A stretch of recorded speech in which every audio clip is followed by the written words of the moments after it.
All right, what's going on, guys? Another episode of the Cedric Maxwell podcast. I am Josue. He is, of course, my co-host, Cedric Maxwell, fresh off the road. The Celtics beating the San Antonio Spurs over the weekend, 121-116, putting a good end to that somewhat scary road trip, right, Max? 4-game road trip where things got pretty shaky before Dallas. That ass whooping from the Oklahoma City Thunder. I'll call it what it was because that's really what it was, man. You know, without Shai Gilgeous-Alexander in the picture, but the Celtics bounced back in a big way. You know, taking down the hottest team in the NBA at the time, the Dallas Mavericks, beating up on Luka, defending him in a really encouraging way moving forward.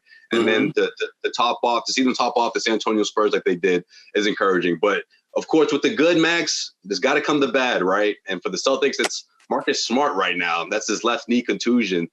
He's doubtful for Monday's matchup against the Bulls. No word on what's going to happen between if he's going to be in the picture when the Celtics take on the Nets. But I guess we could start things right there before we look ahead on this episode of the Cedric Maxwell podcast. I think we could start with Marcus, and then also I want you to tell me what stood out to you the most from that 4-game road trip. Well, I think I'll talk about the 4-game road trip. Initially, you think about you playing well. You were playing really well, and you came to a point after the little Christmas thing where, the home road trip was not a good one. And then all of a sudden it turned out you start playing well. And then you go play a huge game, which was going to be a moneymaker for you, playing against Denver in Denver, first game of the year. And essentially go out to Denver and you lay an egg. You didn't play well. Jason Tatum kind of struggled. Brown was pretty good. And that was, expected, could have been expected playing a hot team like Denver. But then you go down to play OKC, where you have all your players. As you said, they're missing one of their best players in Shai Gilgeous-Alexander. And they put 100, and we like to say, Josue, put 150 on you. They dropped it on you like I thought you were going to say 150. They dropped 150 on them, Max. Yeah, I mean, they dropped it on them, and it was probably, in my opinion, I said this on air, I think this probably was the worst effort that I've seen the Celtics have, maybe since I've been here in 26 years as a broadcaster. Wow. And your effort should never be in question. Your shot selection, not making shots, but your effort to go out there and compete, the Celtics never did that. And I was really kind of bummed by that, those first 2 games. And then my broadcast partner, Sean Grande, was telling me, whoa, you don't want to play Dallas. And I said, hey, Dallas is exactly what you need. And the Celtics came out and they laid a belt on Dallas. Luka early on was up and down. And if Luka's not going to hit you with 40 plus, then Dallas is going to have a tough time winning the basketball game. They defended well. Tatum got going. Later on, Brown got going. And the Celtics just really did a number against, Dallas, and then turned around against San Antonio. San Antonio was out without 3 starters, and San Antonio close to beating you. They had the ball on their fingertips to go ahead late in that basketball game. You were able to escape. But the biggest thing about that game, there was a little dust up between Joe Mazzulla and Jaylen Brown after something Jaylen maybe missed his assignment, and Joe Mazzulla went out there immediately and just walked up to Jaylen and started da-da-da-da. And then Jaylen put his hand up in there, and they just jogged back and forth for about... Did you catch this, Max? Did you catch this in real time, or you saw it after the fact? Real time. I'm looking at this in real time as they kind of went back and forth. I wasn't close enough to hear what they were saying, but you could tell they were animated. And because of that, I was wondering, like, okay, this could be one of those moments. And I think Jaylen came out, and the next play down against San Antonio, he hits the shot, and Joe Mazzulla goes out to kind of, high five the players and, that stuff like, okay, guys, let's get it going, and walk up to Brown. And Brown gave one of them half like, yeah, whatever, man. So that was kind of it was kind of a funny moment, but I think a moment sometimes which is needed in a game to show the players who the coach is and the players and the coach who the, back and forth. Mm-hmm. So I think that Joe Mazzulla kind of handled it the right way. And you, as a player, you have to be able to take criticism. Sometimes it's not right, as a coach, but sometimes you have to take that criticism and move on from there. Yeah, I was going to say, Max, you appreciate moments like this because you like to see a team kind of go through it, their characters meshing, obviously, but you think that's part of what a championship team needs to go through, right? Like these sort of where people are going to clash and have their opinions about what happened, right? No team is going to go through a regular season, 82 games, and everything's going to be hunky dory. You're going to have moments, and here's the best thing about it. If the Celtics have the best record in the league and they're going through it, what's going on with some of these other teams? Everything was ice cream and candy for a while when you think about Joe Mazzulla and this team, the way they were playing early on. I remember times Sean Grande, my broadcast partner, said, the best offense in the history of the NBA. Dude, we only played 20 games. Let it ride. You're never gonna let him live that down, man. You're never gonna let him live that down. I mean, you just don't. In the 20 game span in the NBA, that's not enough. That's not a window. They do have. If they're knocking down shots, this team right now plays like Golden State, but they have to be knocking down shots. The defense has been a little suspect lately. What I was encouraged by was watching Rob Williams, though. Rob Williams is really good. He was active. He was blocking shots. He was running. Yeah, Rob is back. Floor. Yeah. So if you can have him playing a high level, it changes what you do defensively. And that's a good thing for the Celtics.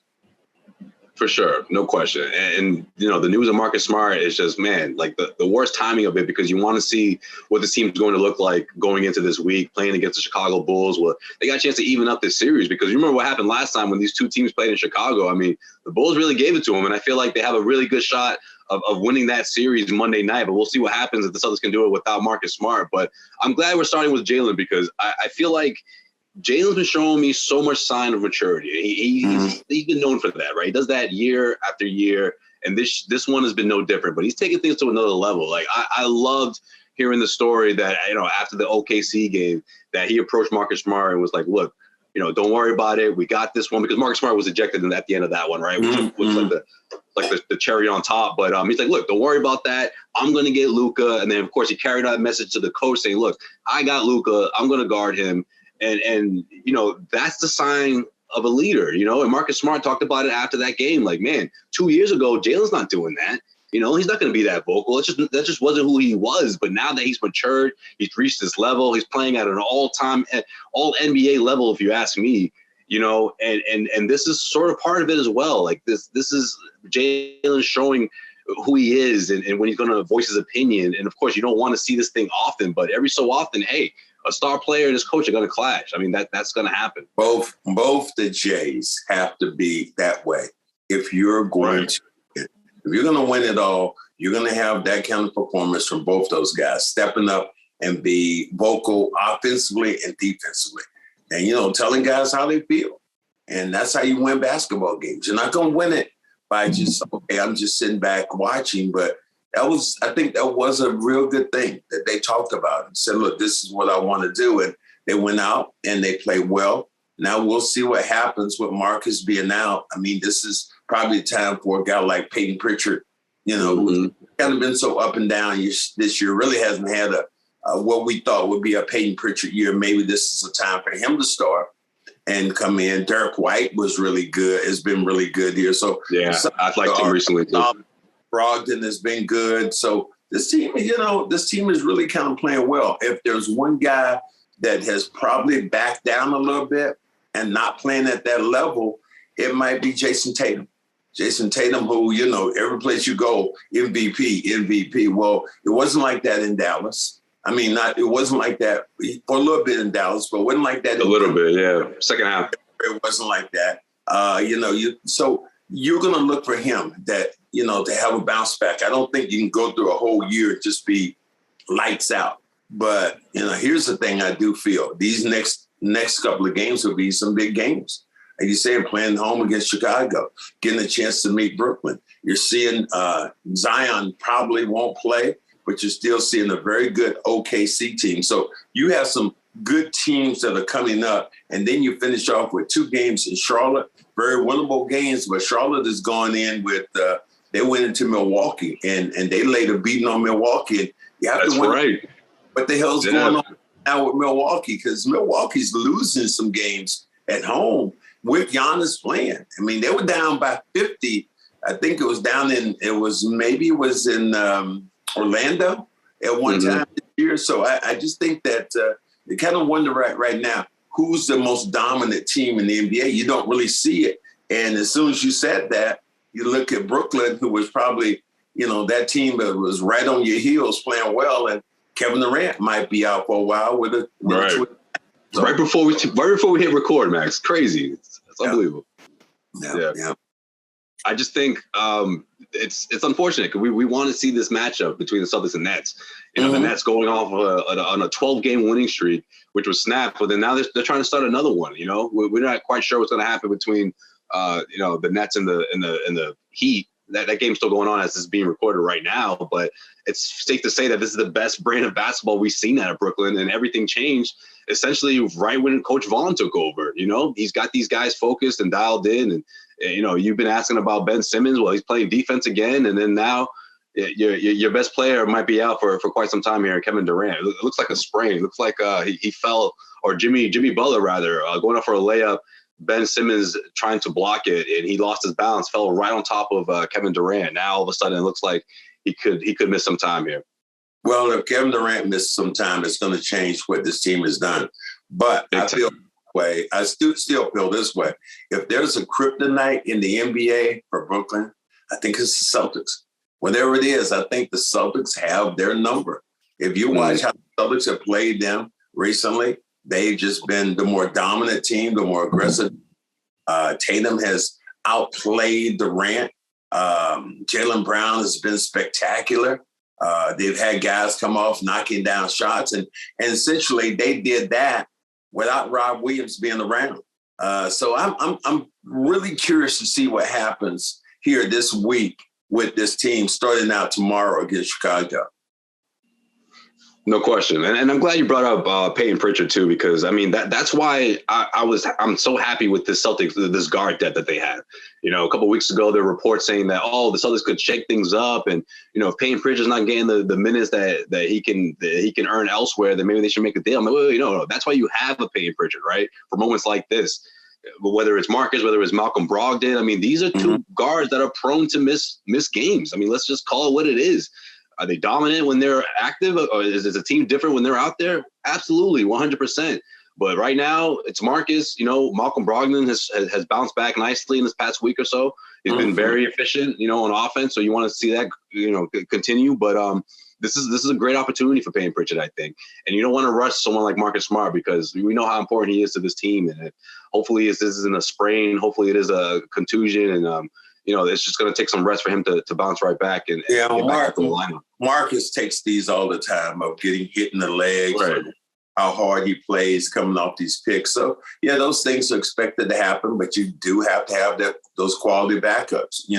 Changing gears, though, I like what you were saying a little bit before we went to talk about Skip Bayless and Shannon Sharpe, because, we talked about that before I hit record. That's right. Yeah.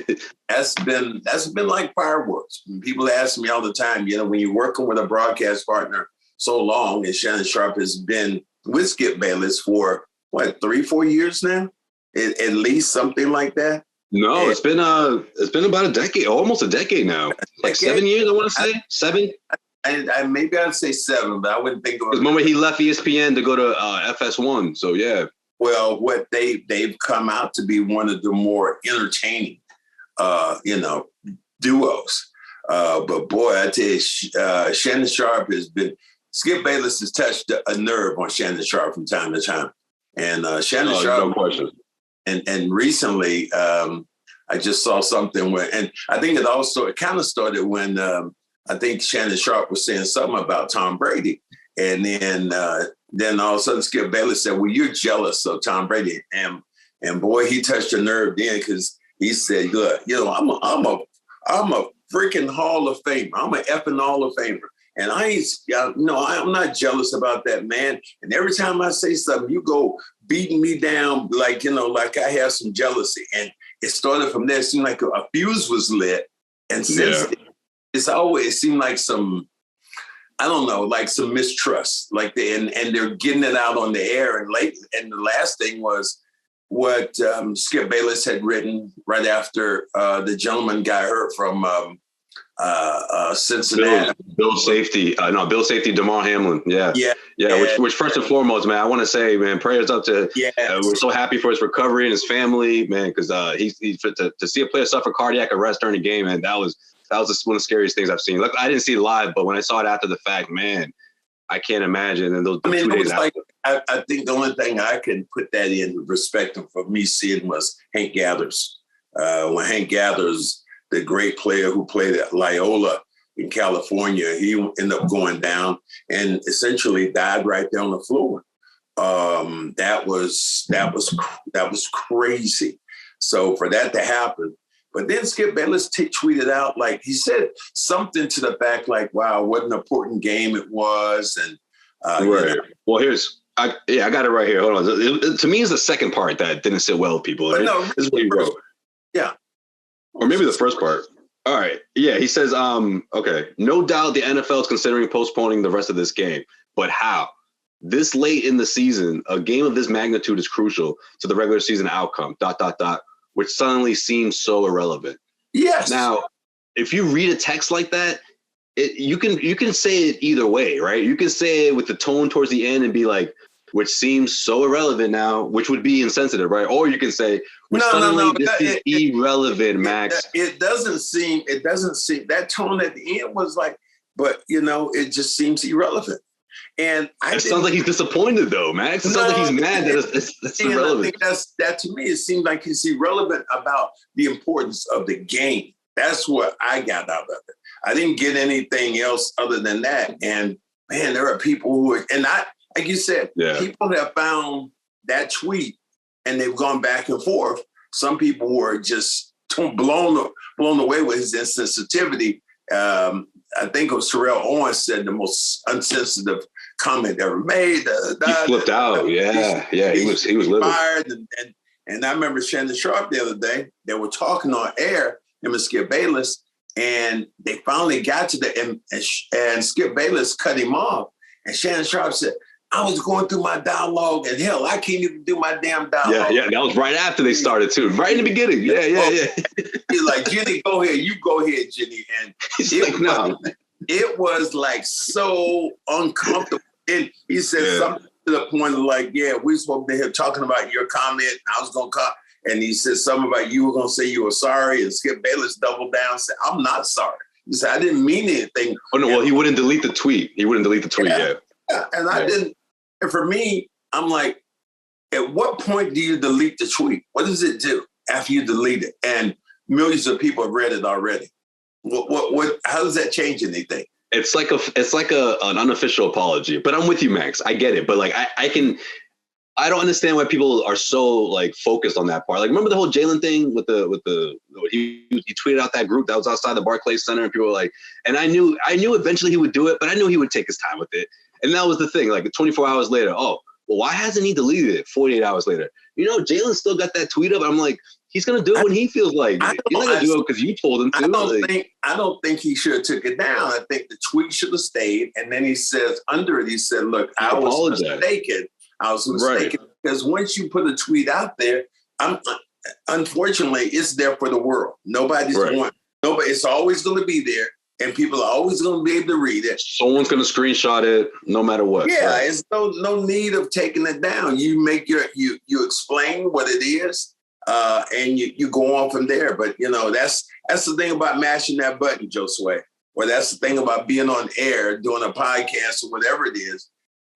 You have to be careful with this kind of medium. You just have to be, because we all can be. You and I have talked about things before, and we're able to kind of go back on them and say, maybe, maybe we shouldn't have said or talked about something. But man, when you do live TV, you may have or may not have had me edit a couple of podcasts. Maybe. Oh, absolutely. No. We have done that. And even when I was about to tweet out something and it would have been just as insensitive, and I was trying to comment, I was talking about John Lewis, the great senator who died from Georgia a couple of years, probably over a year and a half ago, whenever John Lewis died. And he was having to be in Boston. And I took a picture with him. And Nick Josue, our guy, and he asked me, what you want to say? What up, Nick? I said, John Lewis, here I am at 6'8", John Lewis at 5'4", maybe 5'6". And I'm standing over him, towering. I said, John Lewis made me feel like a midget. And all of a sudden, Nick Josue said, oh, my God, you can't use that word. You can't use that word. And I wasn't trying to be insensitive. It was just something I said. He made me feel. I forgot all about this. I was like, where are you going with this? Now I remember.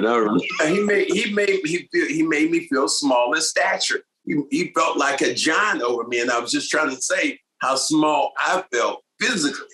Right. But those things, they get out there, and sometimes you're able to, get ahead of your tweet.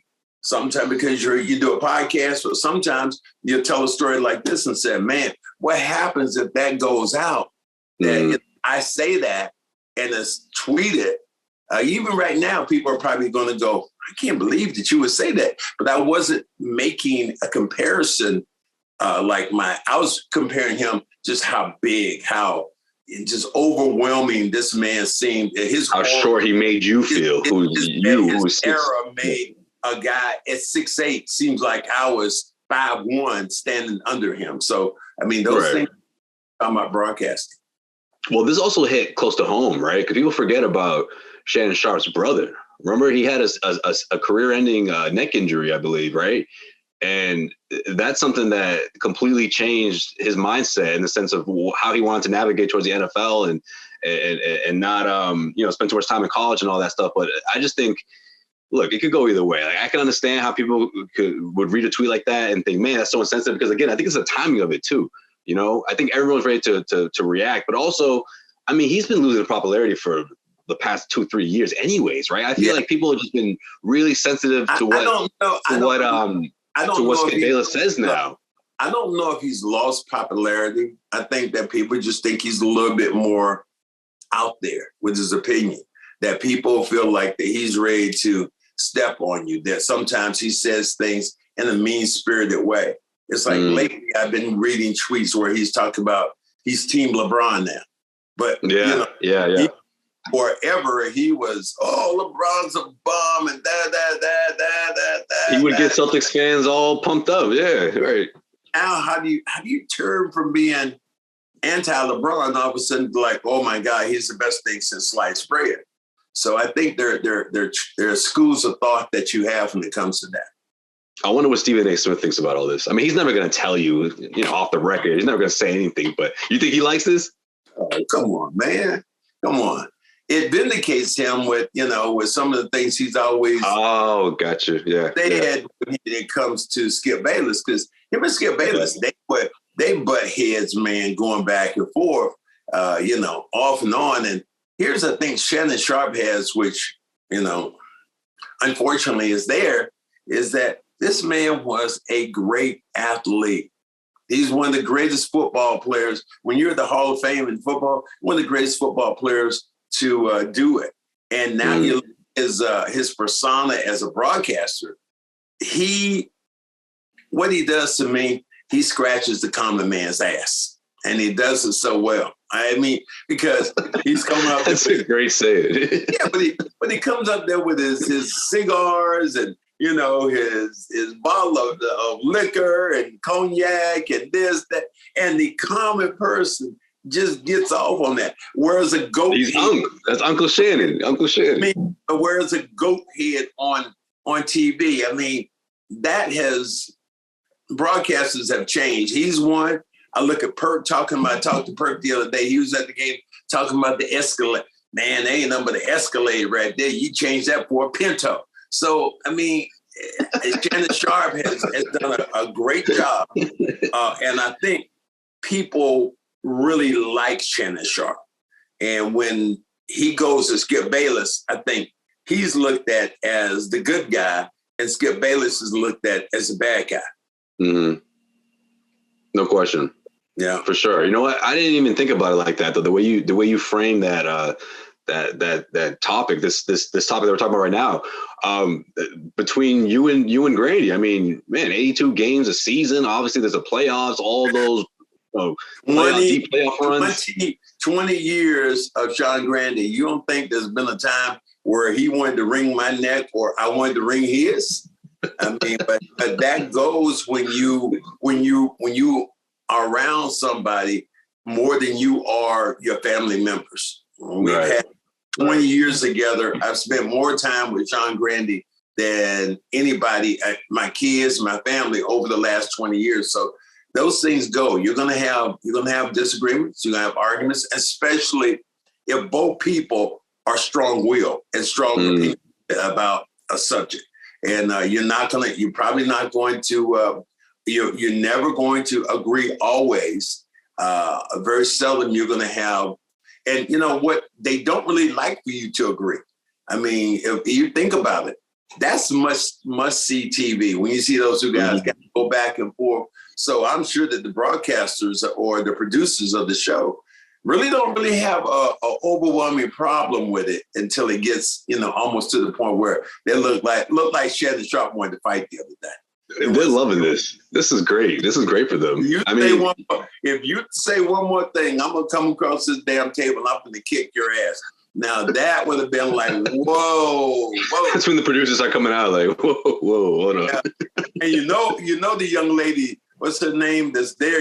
She can't do nothing. She's going to run for security, man. Yeah, she's not. I don't even know if she's on set with them or in another room, but Jen, I think is her name. And what is she going to do? If Shannon's still unloading on Skip, ooh, that would be one of the ugliest things. Skip Bayless is... They're going to cut the commercial. Skip Bayless, somebody's going to have it. Somebody's going to have a tape of that. Skip Bayless is maybe 5'8", maybe 5'7", 175, maybe 165. Shannon Sharpe, 6'4", maybe 255, and looks like he's built like a brick wall. That would be unbelievable to see that. Oh man, that would be. I know that's your boy, so I wanted to. Yeah, that's why I wanted to. I wonder what you thought about it. We talked about it a little bit in Dallas, but I wanted to give you the floor here to talk about that. Yeah, those things happen, but as usual, what we do, and we appreciate you viewers, and keep it 100 on this side. That's what we do. We keep it on 100. So Max, after you just said all that, you just reminded me of that we had someone reviewed our podcast recently, and I love this one line he said in the review. He was like, "The two rarely agree, but when they do, they find a way to argue about it." And I'm like, that's pretty spot on. that's what we do here for sure. It probably is, but it makes for a good podcast. Exactly. People going back and forth and giving. I think the most boring podcasts to me are the podcasts where two people get up there and they agree about everything. And one guy is so at the point where he's patting the other guy on the back so much it's all the way down to his ass. So I just think that you have to have those. You're gonna have those small moments where you disagree, but you disagree, I think, respectfully. And when you do that, I think that the listener or the viewer, to me, he always is able to take that in. Absolutely. That's what we do here at the Cedric Maxwell podcast. That's going to do it for us. Everyone, you already know, we always remind you guys, you haven't already, subscribe, rate, review. It does help us. It goes a long way. And we'll be back next time we check in with you guys, man. We're going to be out in Charlotte. So I'm really looking forward to that, man.